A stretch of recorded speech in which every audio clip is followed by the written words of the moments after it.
მოგესალმებით, გთავაზობთ მორიგ 5 ტესტურ დავალებას, რომელიც შედგენილია საქართველოს სამოქალაქო საპროცესო კოდექსიდან.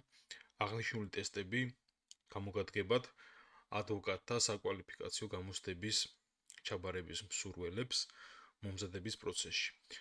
დავიწყოთ მე-11 ტესტური დავალებით. მოქალაქე ლ კვარაცხელიამ 2026 წლის 5 მაისს გბერიძის წინააღმდეგ სასამართლოს სარჩელით მიმართა.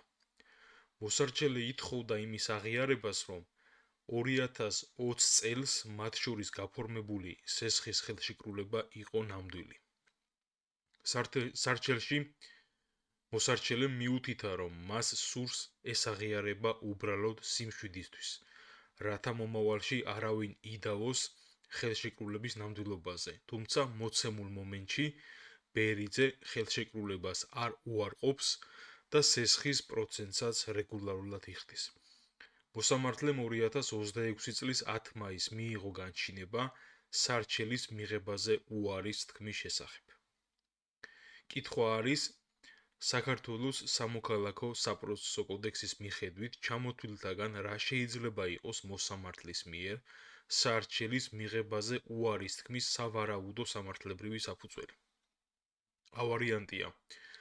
აღიარებითი სარჩელი საერთოდ არ არსებობს საქართველოს კანონმდებლობაში. B ვარიანტია. სარჩელი უნდა ყოფილიყო მიმართული ნოტარიუსის და არა სასამართლოს წინააღმდეგ. G ვარიანტია. მოსარჩელემ ვერ დაასაბუთა იურიდიული ინტერესი, რადგან მისი უფლება მოცემულ მომენტში არ ირღვევა და მოპასუხე ურთიერთობას არ უარყოფს. და D ვარიანტია, აღიარებითი სარჩელი დასაშვებია მხოლოდ დოკუმენტის სიყალბის დასადგენად. მარტივად არის საქმე, სწორი პასუხი გვექნება, რა თქმა უნდა, G ვარიანტი, თანახმად სამოქალაქო საპროცესო კოდექსის 180 მუხლისა. აღიარებითი სარჩელი დასაშვებია მხოლოდ იმ შემთხვევაში, თუ მოსარჩელეს აქვს იურიდიული ინტერესი. ინტერესი ნიშნავს, რომ უფლებაში არსებობს გაურკვევლობა, რაც საფრთხეს უქმნის მოსარჩელეს. ვინაიდან მოპასუხე ურთიერთობას აღიარებს და ასრულებს, უბრალოდ სიმშვიდისთვის აღიარება იურიდიულ ინტერესს არ წარმოადგენს. გადავიდეთ მე-12 ტესტურ დავალებაზე. 2026 წლის 15 მარტს მოქალაქე რ კახიძემ სარჩელი შეიტანა თბილისის საქალაქო სასამართლოში მეზობლის ლ მეტრეველის წინააღმდეგ. დავისაგან წარმოადგენს სამეზობლო თმენის ვალდებულება. მოსარჩელი ამტკიცებს, რომ მოპასუხის მიერ დამონტაჟებული კონდიციონერი აუტანელ ხმაურს გამოსცემს და წყალი მის აივანზე იღვრება. მოსამართლემ საქმის წინასწარი შესწავლის შემდეგ მიიჩნია, რომ დავა მედიაციით უნდა გადაწყდეს. მოსარჩელემ კატეგორიული უარი განაცხადა. მეზობელთან ლაპარაკს აზრი არ აქვს, 2 წელია ვეხვეწები და არ ესმის, ამიტომ პირდაპირ სასამართლო განხილვა მინდაო. მიუხედავად ამისა, მოსამართლემ გამოსცა განჩინება საქმის მედიატორისთვის გადაცემის შესახებ. მოსარჩელემ აღნიშნული განჩინება სააპელაციო სასამართლოში გაასაჩივრა.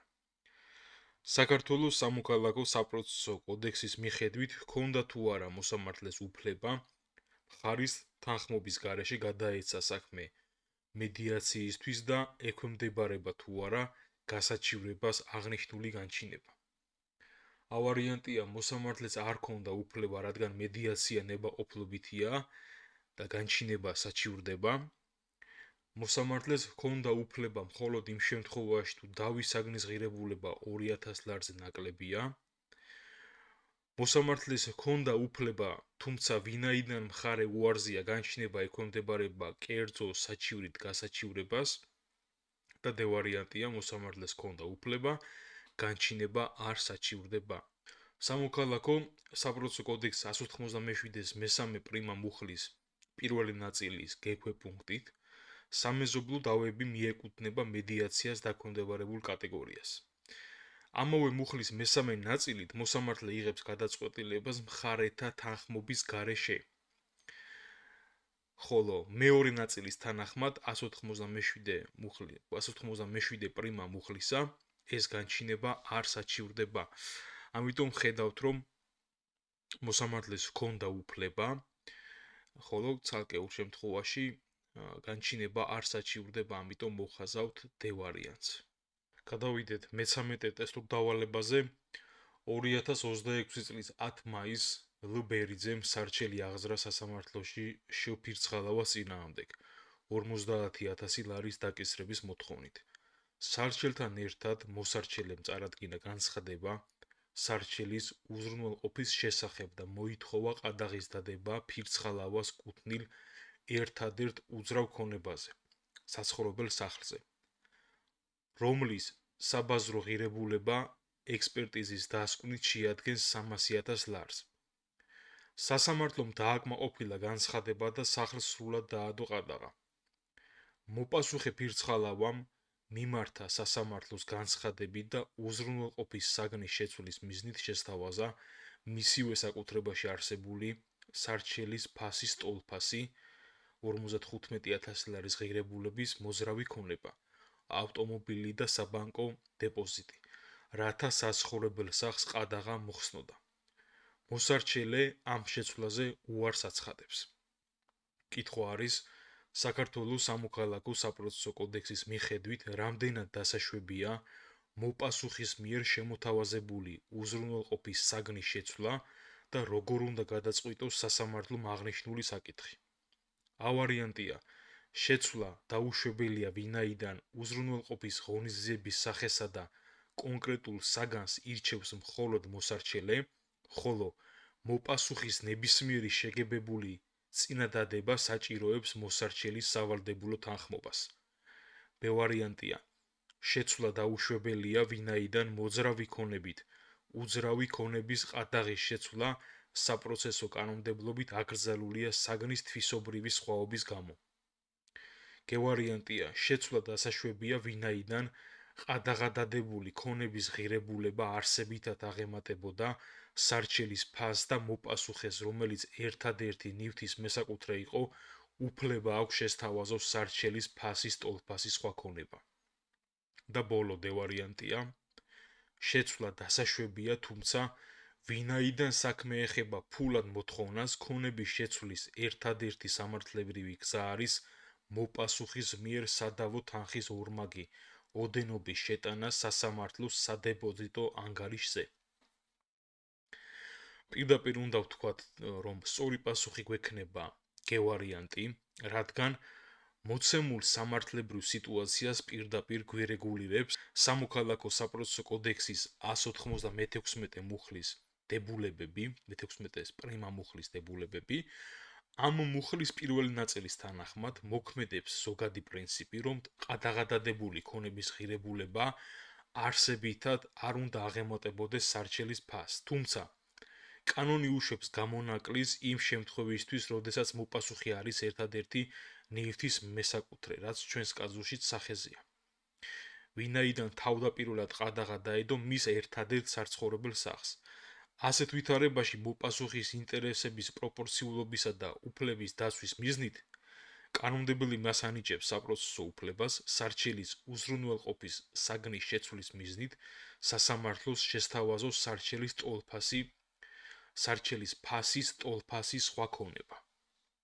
ვინაიდან ფირცხალავამ სასამართლოს შესთავაზა 55,000 ლარის ღირებულების ალტერნატიული აქტივები, რაც სრულად ფარავს და შეესაბამება სარჩელის ფასს, სასამართლო ვალდებულია 196 პრიმა მუხლის მესამე ნაწილი და დადგენილ 5 დღის ვადაში განიხილოს ეს განცხადება და დააკმაყოფილოს მოპასუხის მოთხოვნა უზრუნველყოფის საგნის შეცვლის შესახებ მოსარჩელის თანხმობის არარსებობის მიუხედავად. ამრიგად დავინახეთ, რომ სწორი პასუხი გვაქვს G ვარიანტი. მორიგი მე-14 ტესტური დავალება არის შემდეგი. ქონებრივ დავაზე ღირებულება 15,000 ლარი, საქმე მოსამართლემ მხარეთა შეთანხმებით მედიატორს გადასცა. მედიატორმა დანიშნა შეხვედრა 2026 წლის 20 აპრილს 14 საათზე. მოპასუხი გორგაძე შეხვედრაზე არ გამოცხადდა და არც მედიატორი გააფრთხილა.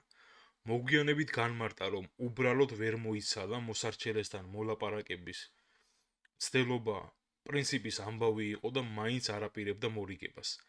მედიაცია უშედეგოდ დასრულდა და მოსარჩელემ სასამართლოს საქმის წარმოების განახლების მოთხოვნით მიმართა.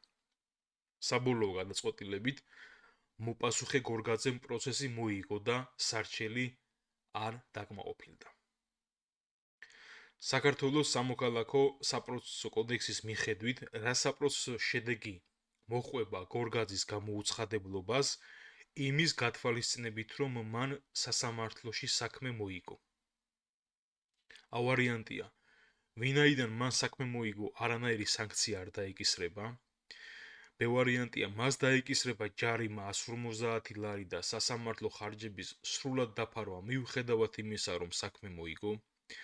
გევარიანტია, მას დაეკისრება მხოლოდ ჯარიმა 150 ლარის ოდენობით და დევარიანტია, მას დაეკისრება ჯარიმა 150 ლარი და სასამართლო ხარჯების ნაწილობრივ 50%-ის დაფარვა მიუხედავად იმისა, რომ საქმე მოიგო.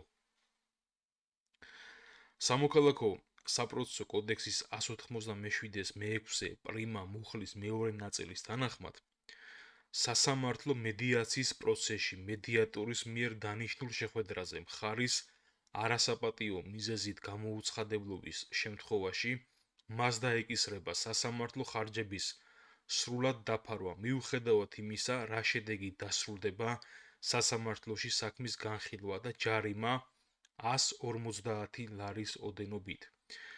შესაბამისად, ვხედავთ, რომ სწორი პასუხი მე-14 ტესტურ დავალებაში გვექნება ბ-ვარიანტი. რაც შეეხება მე-15 ტესტურ დავალებას, მოსარჩელე մ-თოდუამ თბილისის საქალაქო სასამართლოში შეიტანა ერთი სარჩელი მოპასუხე კ-ჭანტურიას წინააღმდეგ.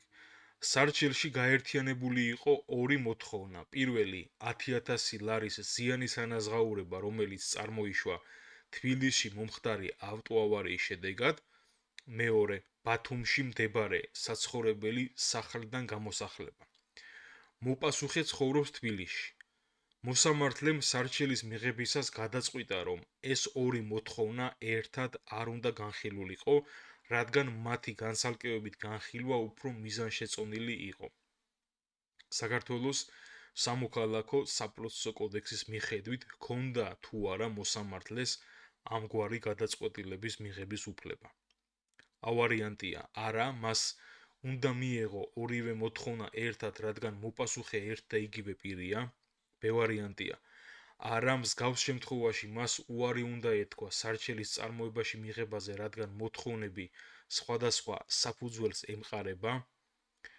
გ-ვარიანტია, დიახ, მას შეუძლია გამოყოს მოთხოვნები ცალკე წარმოებად და გამოსახლების ეპიზოდში დაუყოვნებლივ უნდა გადააგზავნოს ბათუმის საქალაქო სასამართლოში და დ-ვარიანტია, დიახ, მას შეუძლია გამოყოს მოთხოვნები ცალკე წარმოებად, თუ მიიჩნევს, რომ მათი განცალკევებული განხილვა უფრო მიზანშეწონილია. პასუხი გვაქვს აქ ბოლო ვარიანტი, დ-ვარიანტი.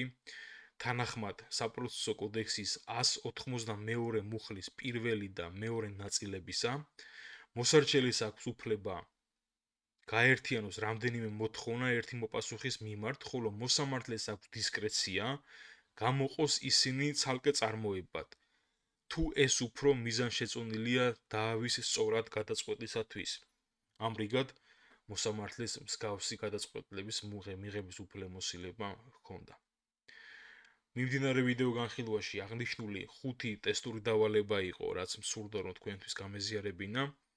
ვფიქრობ, ცოდნის გადამეორებაში გამოგადგებათ, დაგემშვიდობებით, გისურვებთ წარმატებებს.